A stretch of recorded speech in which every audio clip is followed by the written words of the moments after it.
This is the Bama Podcast with Marty Solomon. I'm his co-host, Brent Billings. Today we are discussing the healing of a blind man and Jesus' subsequent teaching on a different kind of blindness. Yep, I don't know if Jesus is going to let us religious folk have too much of a rest here. He's just going to keep on going. He's going to keep on going till those religious folk kill him. Spoiler alert, but yeah, just more stories, providing us more opportunities to reflect. They get pretty riled up in this chapter, but nobody seems to want to kill him this time, so. True, this is true. It feels like we're working with a Pharisaical crowd.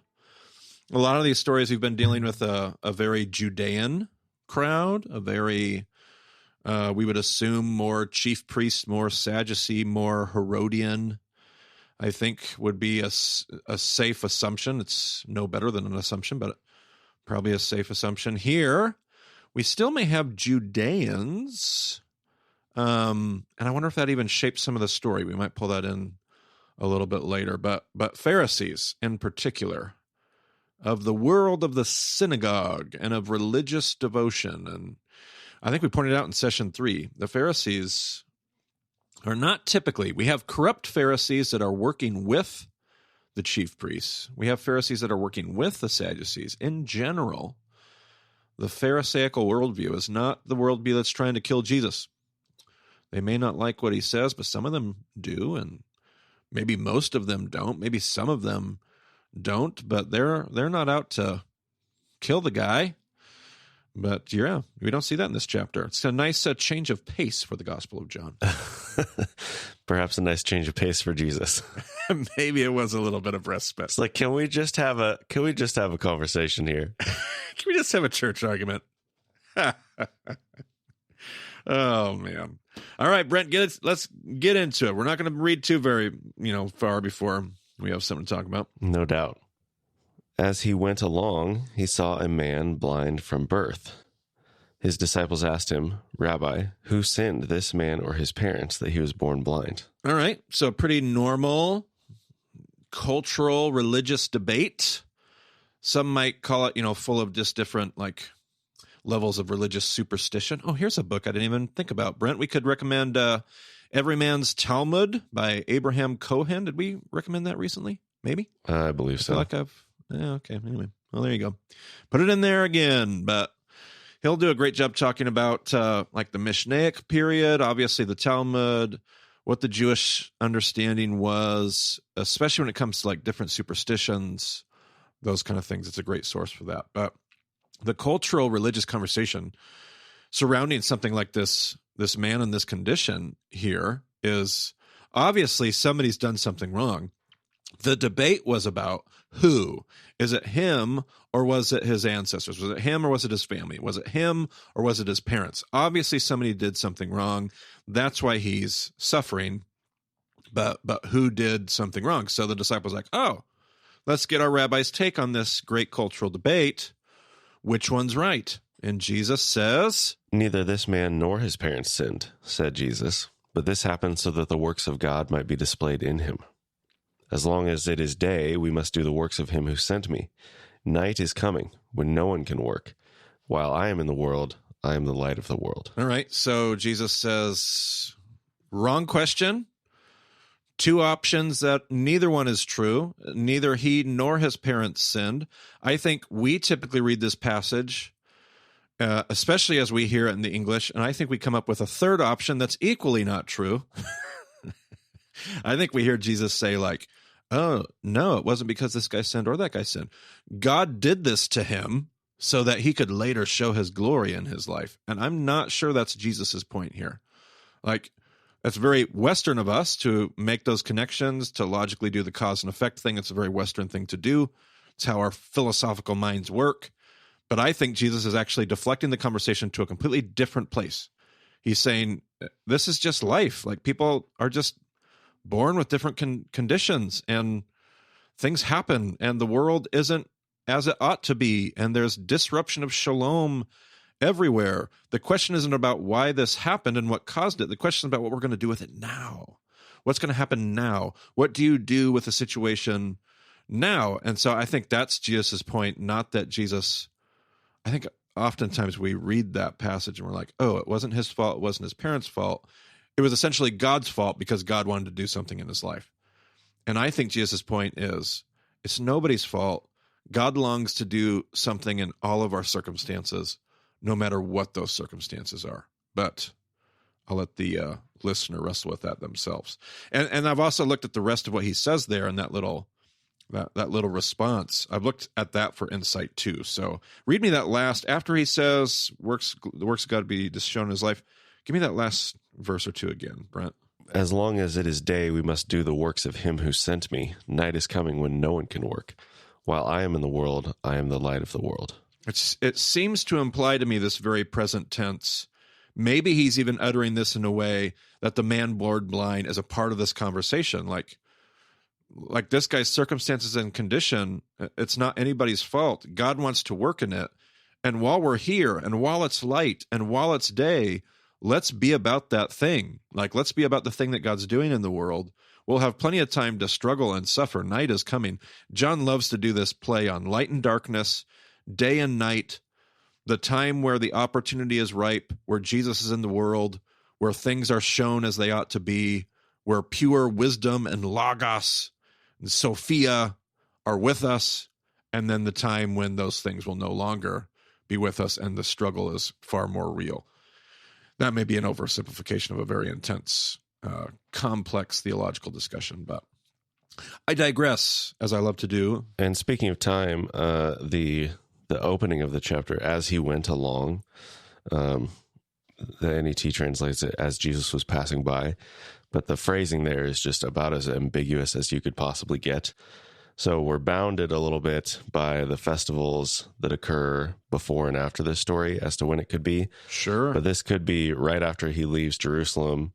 After our previous conversation, he's still talking about being the light of the world. So we kind of have that tie, but it also could be later. So it's just like this could be anywhere or anytime, basically. Sure. And that makes me wonder, does John give any indication of how he wants us to hear it?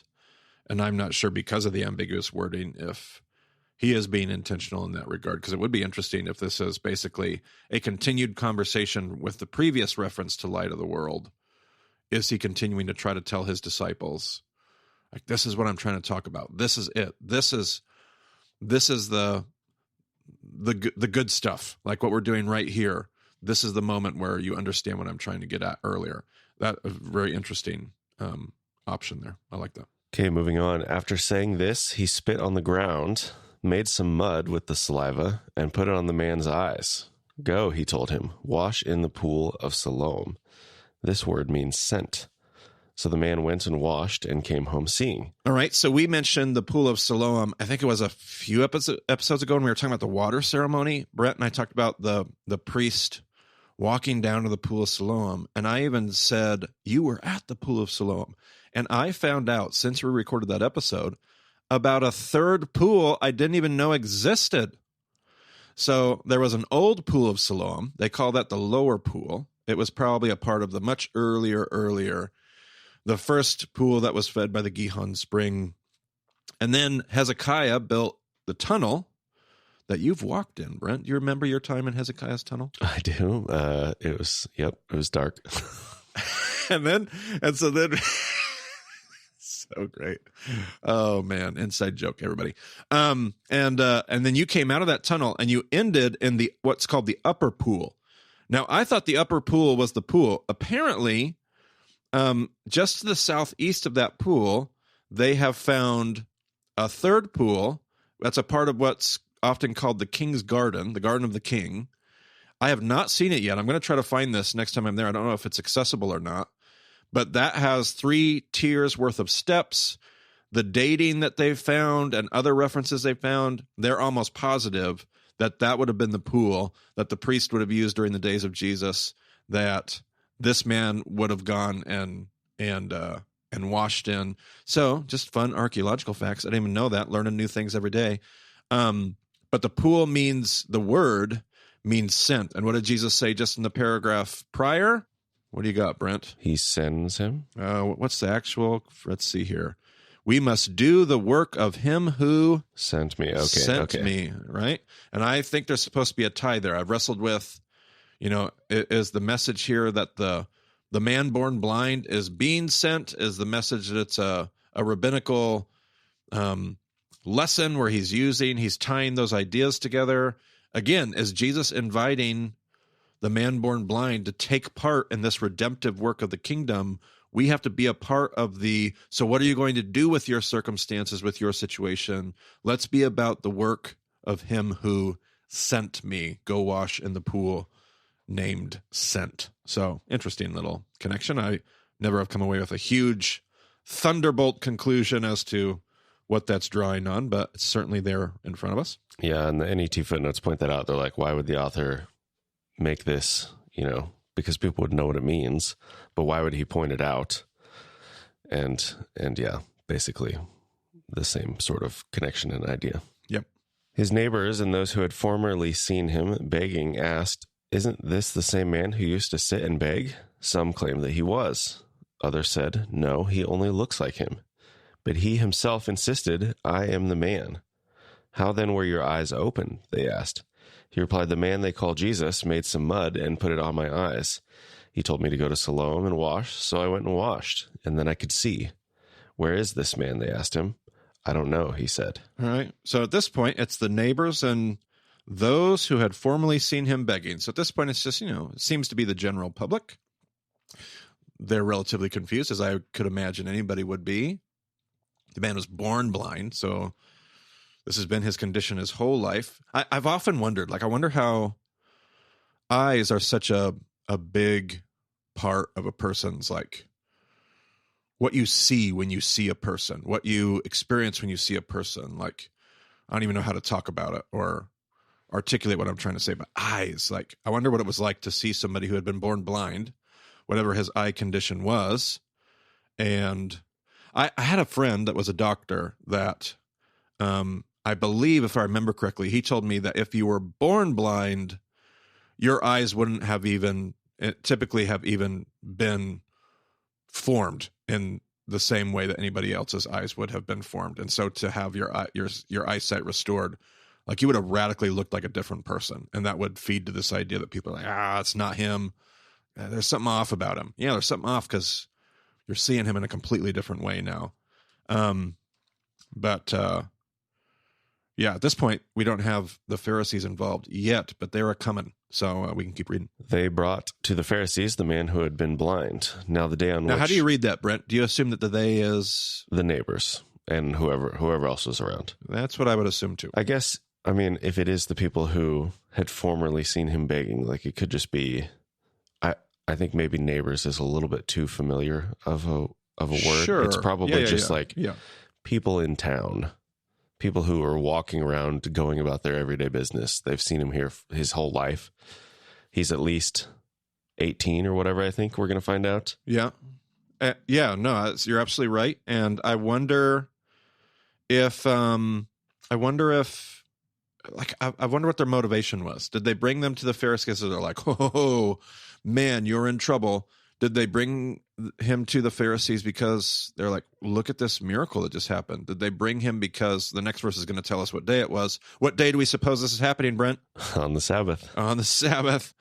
Are they bringing him because they're like, man, is this okay? Are they there could just be a million motivations, and maybe there were a million motivations within the different personalities that were involved here in the crowd, bringing them to the Pharisees. Who knows? But I've often wondered, what was their motivation driving?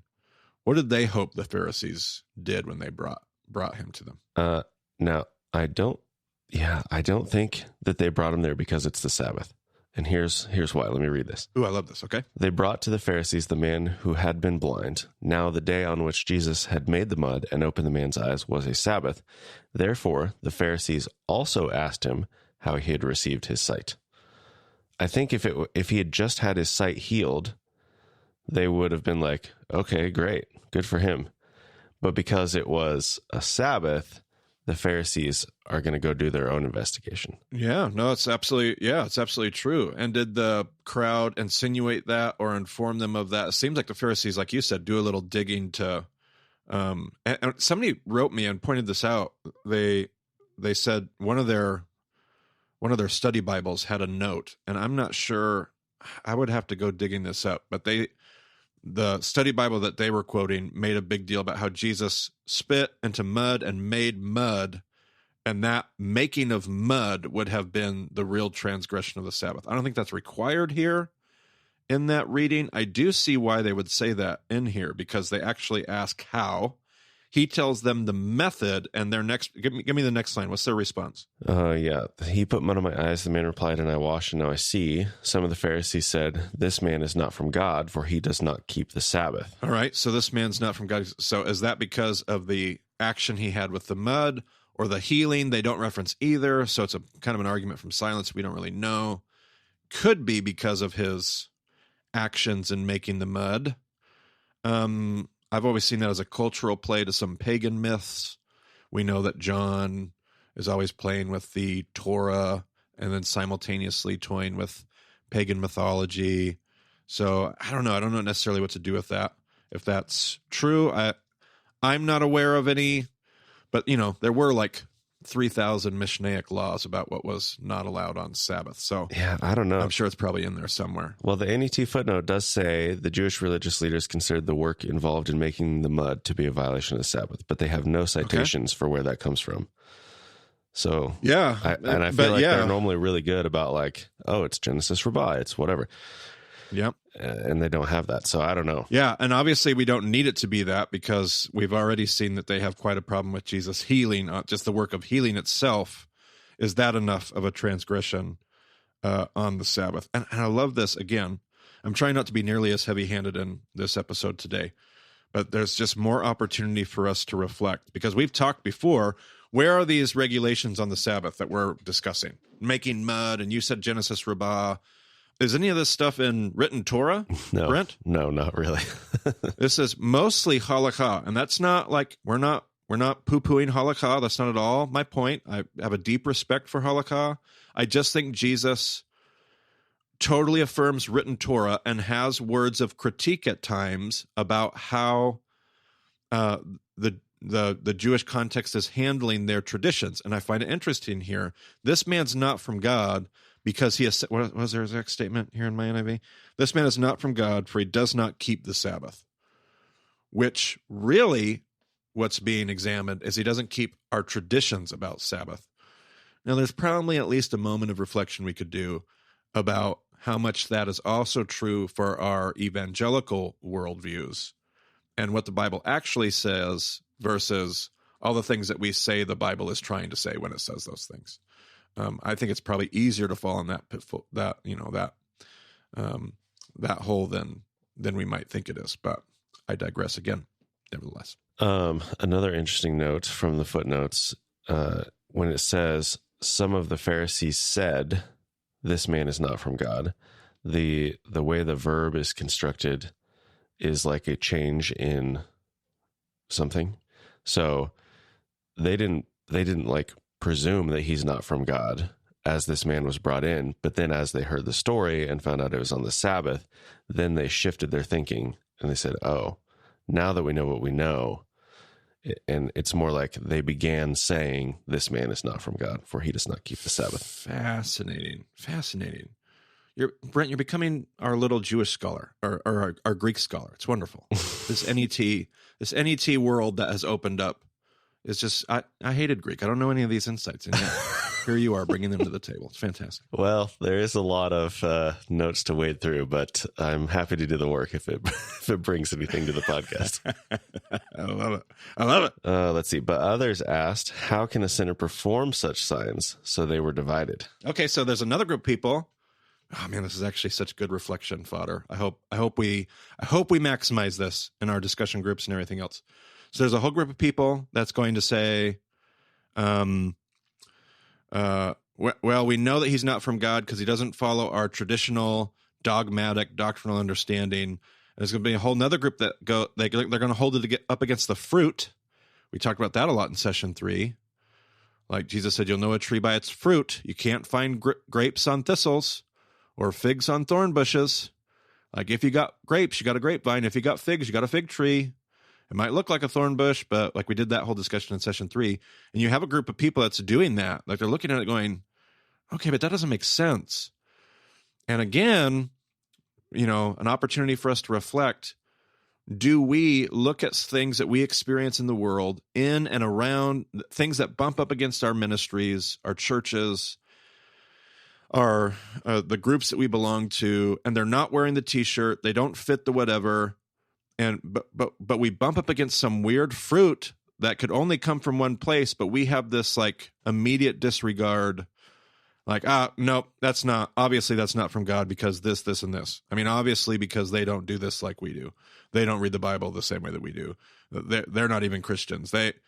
And yet you'll always have people that are sitting there going, but wait a minute, like how could this be true if that's right? And those things should prompt us to go, okay, let me step back and reconsider whether God, a Balaam moment here. Could God be working outside what I consider to be the boundaries, coloring outside the lines? God loves to do that. So another good moment of reflection for us here in the story. And I was just thinking about like the fact that this is on a Sabbath. Somebody asked on Slack the other day, and I can't even remember what the original question was, but I ended up digging into Jesus' miracles and figuring out when he healed people. And basically, I mean, I'm open to any additional references because Jesus did a lot of healings. But it seems like most of the time people were coming to Jesus, or others brought people to Jesus for healing, or there's some sort of like a direct ask. Like, I want you to heal me, or I want you to heal my friend, or I want you to heal my daughter or my son or whatever. Some initiative on the part of another party. Yeah. But then there's all these cases where Jesus heals someone and they didn't ask. He's just going along and he sees somebody, or the disciples point somebody out or whatever, and Jesus ends up healing them. And all of those cases are on the Sabbath. Which I love, because I think the people wanting the healing probably aren't going to presume to ask Jesus to do something that they know is going to get him in trouble, and reinforces the idea that we talked about in session 3, that miracles often had a reason, a teaching point, a rabbinical agenda when he would engage it. Like Jesus wants to engage this. And this is something he is initiating. The initiative is on, and that not to violate another person's agency, but he's initiating these conversations on the Sabbath because he has something to say about what Sabbath truly is about. Would that fit what you feel like you observed as you looked at it? Yeah, I think so. And I think it's just interesting that the people, they've seen healings many times, and they know that this stuff does not happen on the Sabbath, so I'm not going to bother asking. Right. Yeah, it's great. I remember watching that discussion on Slack, and that's such a great observation. That people would have that kind of of course they would. If this is that big of a deal as it seems like it is in the Gospels, of course people are not going to be like, hey, will you get yourself in trouble? They're like, I hope I catch you tomorrow. Yep. Yeah. Okay. So let's read on. Then they turned again to the blind man. What have you to say about him? It was your eyes he opened. The man replied, he is a prophet. They still did not believe that he had been blind and had received his sight until they sent for the man's parents. Is this your son? They asked. Is this the one you say was born blind? How is it that now he can see? We know he is our son, the parents answered, and we know he was born blind. But how he can see now, or who opened his eyes, we don't know. Ask him. He is of age. He will speak for himself. His parents said this because they were afraid of the Jewish leaders, who already had decided that anyone who acknowledged that Jesus was the Messiah would be put out of the synagogue. That was why his parents said, he is of age, ask him. The real reality of religious power dynamics. And it's as old as time. It's been going on for 2,000 years, at least in this story, and even more. Just what happens when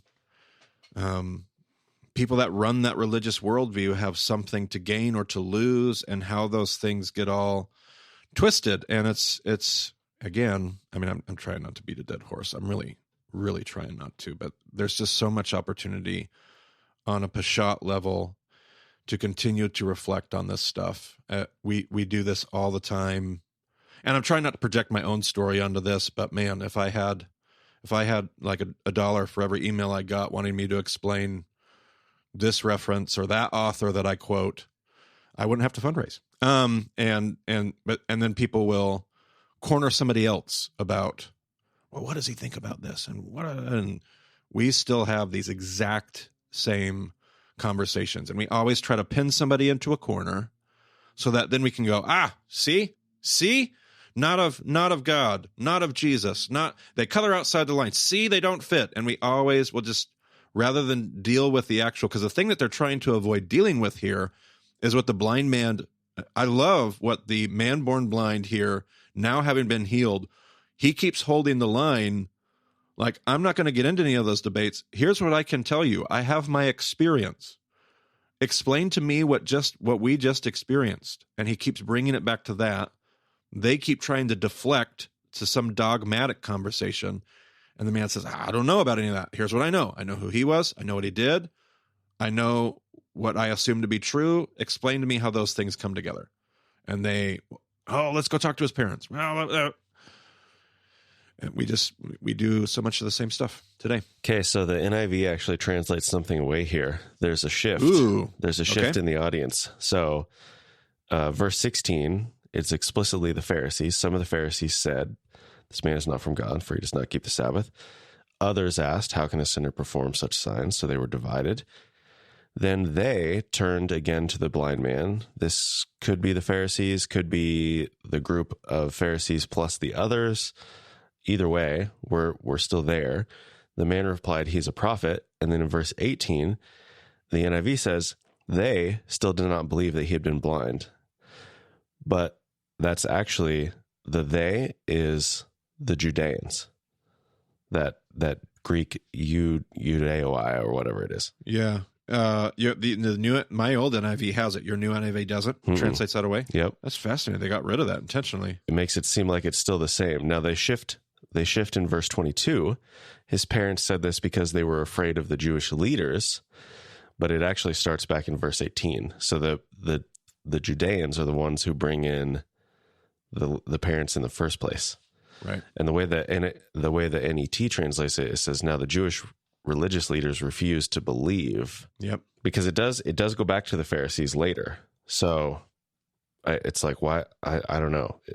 Were other people coming in? Like, where is this actually taking place? We don't know for sure. Yep. So there's a lot of different potential audiences here. Yeah. Okay. Back to the text. Where do we leave off? 24. A second time they summoned the man who had been blind. Give glory to God by telling the truth, they said. We know this man is a sinner. He replied, whether he is a sinner or not, I don't know. One thing I do know. I was blind, but now I see. Then they asked him, what did he do to you? How did he open your eyes? He answered, I have told you already, and you did not listen. Why do you want to hear it again? Do you want to become his disciples too? Man,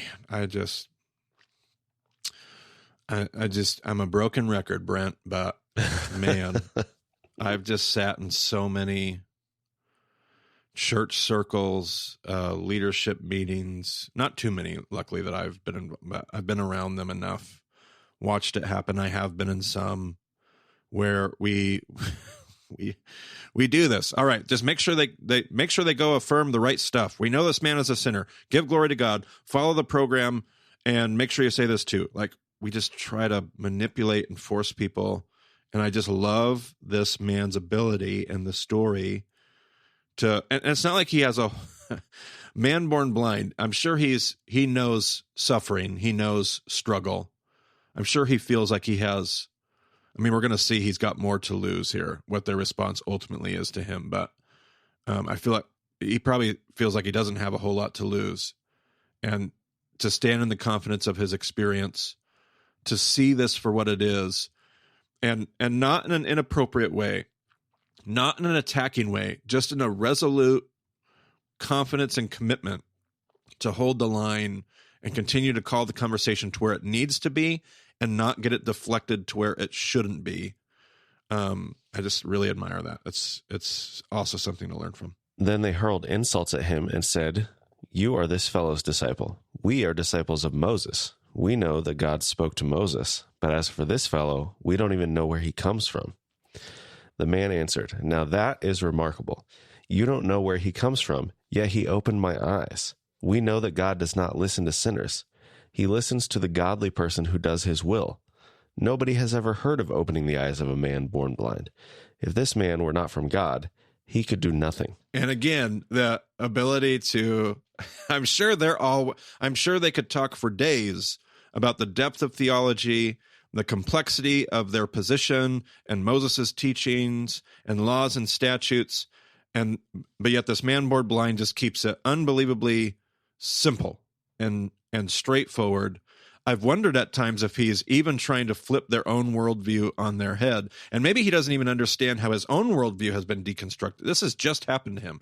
Did he, at the beginning of the story, did the man born blind believe that this was his lot because either he or his parents sinned? Did he have that understanding? I would almost assume he wrestled with that day in and day. That's what the world told him. Now, at the end of the story, after this, he kind of quotes that same logic back to the Pharisees. And I don't know if he's quite been set free from that own worldview for himself, but he's certainly using it back on them. He's like, well, wait a minute. We know that sinners don't get to walk around and do these kinds of things. And so I just love, I don't know if that's an intentional, like a super clever, shrewd response that he's kind of issuing back to them. But I do kind of like the callback there to, well, we know this about sinners. Like, sinners get punished. Sinners don't get blessed. And now he uses that same logic to be like, but how is this guy doing what he's done if he's not coming, if his source, again, the same kind of theme that we've been seeing in John, the source, the origin, if where he comes from isn't the place that does healing and goodness and restoration and redemption and wholeness and shalom, how could that possibly be? I just enjoy his commitment to simplicity. Yeah, and he doesn't seem particularly trained necessarily. He's not quoting a bunch of text to them. Earlier when he said that he replied, he is a prophet, as in Jesus. He's not saying the prophet. He's not making a reference to Deuteronomy 18, or at least it doesn't seem that way, the way the Greek is constructed. So it's just, he's like, okay, you want to keep pressing me? Like, okay, fine. I'll tell you something more. I've already told you the story, but if you want to keep pressing me, then I guess I'll say something else and see if it clicks differently. Like, he doesn't necessarily have a particularly strong idea. He's not claiming Jesus is the Messiah. He's not quoting text. He's not doing any of that stuff. He's just like, whatever you guys are saying, it doesn't make any sense. This seems pretty simple to me. I've told you what happened. Clearly he's from God. What more do you want from me? I don't have any more answers for you. I have so much commentary I want to add, but I'm going to very wisely and shrewdly keep my mouth shut. Amen and amen. I agree. We'll keep reading. To this they replied, "You were steeped in sin at birth. How dare you lecture us?" And they threw him out. I'm glad we don't act like that anymore. Go ahead. And is that the synagogue that they're throwing him out of? Because the parents were concerned about being put out of the synagogue for a time. That's always been my understanding. And the phrase that they threw him out, I think, implies that, especially because of the context of the earlier reference. But you could argue that that's not necessarily what happened. But I don't think there's a later reference. Yeah, I don't see anything. Jesus heard that they had thrown him out. I want to say I've even seen other references that even include, might even be David Stern's translation, that even include thrown him out of the synagogue. But yeah. Yeah, I don't know where that would come from necessarily. There's no footnote on it, so I don't think there's any manuscript discrepancy or anything. Disagreement, yeah. So. Oh, okay. I have a footnote here in my NIV. Phrase typically refers to excommunication. See the note on verse 22. Excommunication, yeah, they connected to that earlier verse about the parents. Excommunication was repeated as early as the time of Ezra, but there is practically no information about the way it was practiced in this Second Temple time. The synagogue was the center of Jewish community life. Excommunication cut a person off from many social relationships, though in some forms, at least in later times, not from worship. Very interesting. Okay, well, there you go. And this is still that Judean audience, I believe, at this point. Yes. And I wonder if that shapes, I wonder if the Galilean Pharisees would have responded the same way. If he's in Judea, and if he's from there, and if that's where we're at in this story of John, which I think clearly we are, then you do have a different subculture of Pharisee here. Judeans are going to be a little bit more Hellenistic, a little bit more like the form rather than the substance. Like they go through all the religious practices, they do all the religious stuff, they have the systems and forms of religiosity and devotion. It was that Galilean crew that was like, they had the substance of that religious devotion, and not always in a good way. They had that self-right, but I wonder if that even shaped the response here was, hey, you don't color outside the lines here in the Judean world. You want to do that, go up to Galilee, but you don't do that here in Judea. And it could be at play here, potentially. And then there's a little bit of a time shift here. In the next verse, Jesus heard that they had thrown him out, and when he found him, he said, "Do you believe in the Son of Man?" So some time has apparently passed. Jesus had to go find this guy, so could be in a different place, could be a little bit later time. Yep. So definitely a new potential audience. Yep. "Who is he, sir?" the man asked. "Tell me so that I may believe in him."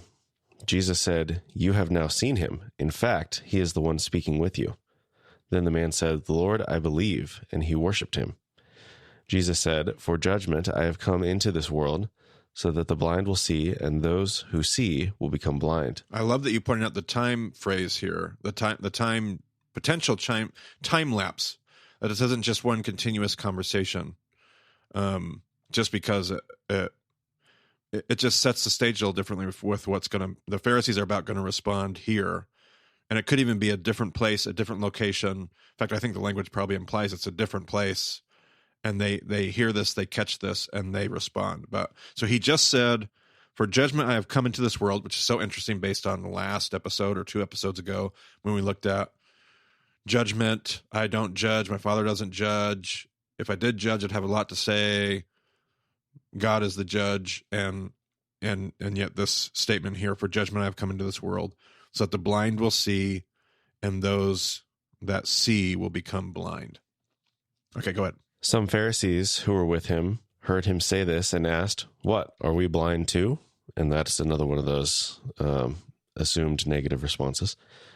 Jesus said, "If you were blind, you would not be guilty of sin. But now that you claim you can see, your guilt remains." One of my favorite little verses that I've started to carry with me, not to use against other people, but just as a reflection point.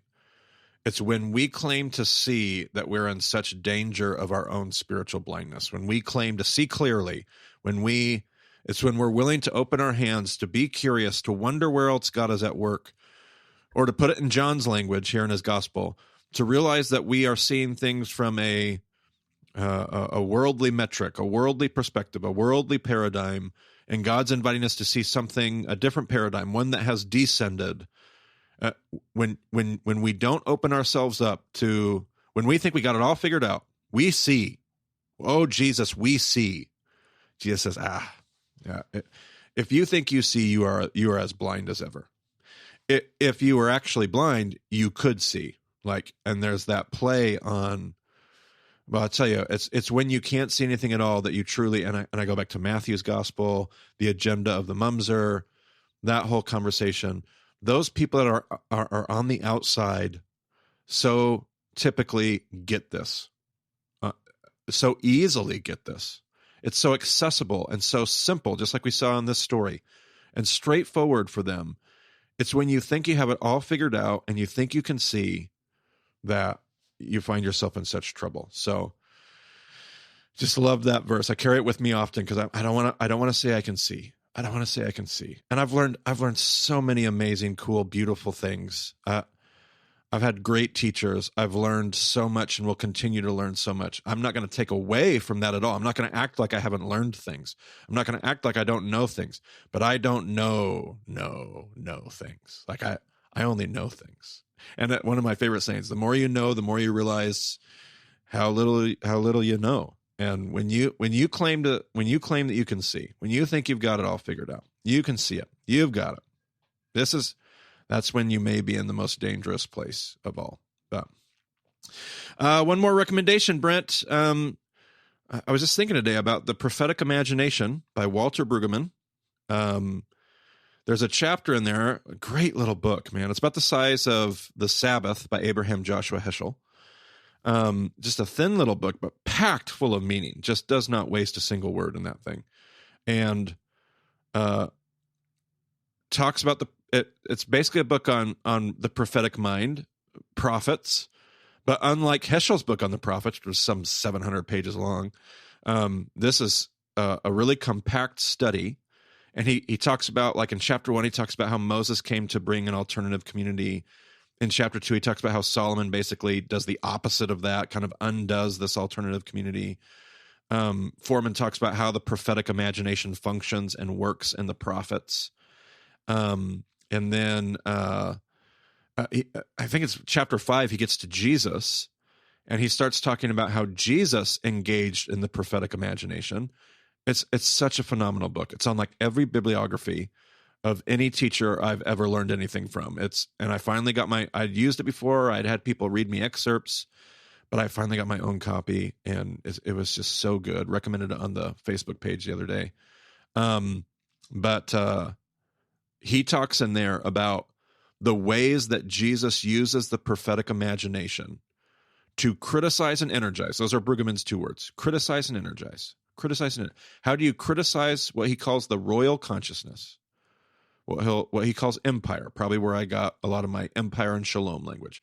How do you criticize the royal consciousness, the imperial consciousness, and simultaneously energize the kingdom of God's people? And he says, and he goes through and he says, here's all these things that Jesus does to do that. And one of the things that he's criticizing is this religious royal consciousness, this religious consciousness as it surrounds Sabbath. And he says, you've totally got Sabbath backwards, and it's no longer doing the thing that it came to do. And you see that here yet again in whatever. Is this the 3rd story, the 4th story of Jesus doing something on the Sabbath in John that's got everybody up in arms? And anyway, just a great book that I thought of as we read this chapter that I thought, man, we're going to throw that in the show notes and recommend that. It's a wonderful little study. 2 other notes on the passage. The NIV does point it out in a footnote that verse 38 and the first Jesus said of 39 are not in some of the earliest manuscripts. NET has a huge footnote on all of that, but basically this would be the only time the word worshipped is used in reference to Jesus. The other times it's used in John, it's worshiping God, and the idea of worshiping a man would be pretty controversial. So it would kind of make sense that it's not necessarily there, because the Pharisees are just like, oh, are we blind too? Like, they're not responding at all to the idea that this guy is worshiping. Sure. Yep. I thought that as you read it, I thought, man, I can't believe that it says that. Not because I disagree with it. It's an odd reference. Yeah. And for the conversation. They're like, well, when you look at John's Christology overall, like, this doesn't really change anything, whether it's there or not. You see Thomas, in chapter 20 doing, it's not the same word, but it's, some sort of worship of Jesus. So it's like, it would just be unusual for this guy to have that level of understanding at this point in the story, is basically what they're saying. So, and if he did, to not evoke a very dramatic reaction out of the Pharisees. Yeah. The other thing I thought was interesting is that it says some Pharisees who were with him heard him say this. It's like, well, so the Pharisees are just like wandering around with Jesus. Jesus like, oh, hey, just heard about this guy. I need to go find him. You guys want to come with me? Like, okay. Or is the him, the man born blind, the healed man? Oh, sure. But he's been kicked out potentially of the synagogue. Does that speak to any of that in any way? That's very interesting. Are they like still following him? Not to keep beating up the church, but man, we'll kick people out and then continue to follow them everywhere. Well, if we say it's the Judeans who were the ones throwing him out, but then the Pharisees are like, well, we think there might be something going on here. We still have more questions. We still have more, I don't know. So maybe I do think it's very interesting. This is like a really clear indication of how the Pharisees, and as we talked about at the beginning of the episode, like nobody's trying to kill Jesus in this passage. Yep. So like the Pharisees are like they're riled up, but they are engaging with him and they are continuing the conversation. They are, Pharisees, man. Yep. Not as bad as we always think. No, and especially historically. We go ahead and link that too. Brent, go find my addendum video on the Pharisees, because we're always so hard on the Pharisees, and sometimes for good reason, and there are right ways to do that, and then we just often take it overboard. So throw that in the show notes as well, because, yeah, they're not always as bad. And in fact, historically, they end up saving the day, and they do pretty much align with the teachings of Jesus and his interpretations. And so, yeah, they do change. They do evolve, and they become something totally different in Jewish history. So it's a great observation. All right. That'll be in the show notes. If you want to get a hold of Marty, you can find him on Twitter at Marty Solomon. I'm at EIBCB, and you can find more details about the show at BamaDiscipleship.com. So thanks for joining us on the Bama Podcast. We'll talk to you again soon.